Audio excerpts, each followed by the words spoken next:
Hallo, ich bin heute unterwegs in Kaiserslautern und zwar auf der Mai Kerwe und nehme dich heute mit, weil hier sind sehr viele Fahrgeschäfte, die ich aus meiner Jugend kenne, zum Beispiel das hinter mir. Und zwar ist es die Frisbee. Die bin ich damals sehr oft in meiner Jugend gefahren, echt cooles Fahrgeschäft. Und Airwolf ist auch hier, also eine sehr coole Sache. Fahrgeschäfte von damals. Ich werde sie fahren und ich werde dich heute mitnehmen über die Mai Kerwe in Kaiserslautern. Also bleib dran!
Lauter Kerwe geht noch bis zum 8. Juni und folgende Fahrgeschäfte findet ihr hier anzutreffen. Ihr habt einmal ein Kettenkarussell, wie ihr seht hinten ein Riesenrad. Ihr habt einen Breakdancer, hier ist auch die Rock'n'Roll Achterbahn, eine kleine Geisterbahn, die Geistervilla. Ebenso habt ihr auch Airwolf und eine Frisbee, natürlich auch Autoscooter. Für die Kleinen habt ihr auch ein paar kleine Fahrgeschäfte, wie immer Boxautos, ein paar kleine Kinderkarussells. Genau, also für jeden ist was dabei, Action, Thrill, aber auch sanfte Fahrten oder auch was zum Gruseln wie die Geistervilla. Deswegen, wenn ihr mal herkommen wollt, kommt her. Die Auswahl und die Fahrgeschäfte dieses Jahr sind echt cool. Für jeden was dabei.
Mai Kerwe 2026 das Fazit.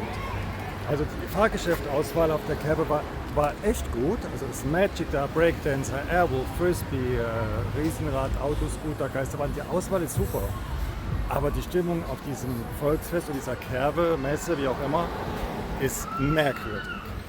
Die Leute fahren die Fahrgeschäfte, du hörst aber irgendwie gefühlt kein Schreien, weder aus Spaß, noch aus Angst, noch aus sonst irgendwas, was man so kennt. Die ganze Grundstimmung ist merkwürdig, die Leute ziehen ein Gesicht, also ich weiß nicht, so kenne ich es von Volksfesten so gar nicht. Ein bisschen Freude, ein bisschen Spaß, ein bisschen Adrenalin, aber auf dem Volksfest, jetzt im Mai, es hat irgendjemand die Mut-Taste gedrückt, also so Stummtaste. Eben bei Breakdancer, ich glaube, da waren 10 Leute drin, keiner hat geschrien, kein Gelache, kein gar nichts. Stumm, stumm. Also sowas habe ich noch nie erlebt. So ist es gut, aber wie gesagt, publikumsmäßig und Stimmung fragwürdig. Deswegen, wir fahren jetzt wieder heim. Also das war jetzt mal so die Übersicht über das Volksfest hier in Kaiserslautern. Wie gesagt, Auswahl war gut, aber es war komisch. Ansonsten bis zum nächsten Video. Macht's gut. Ciao.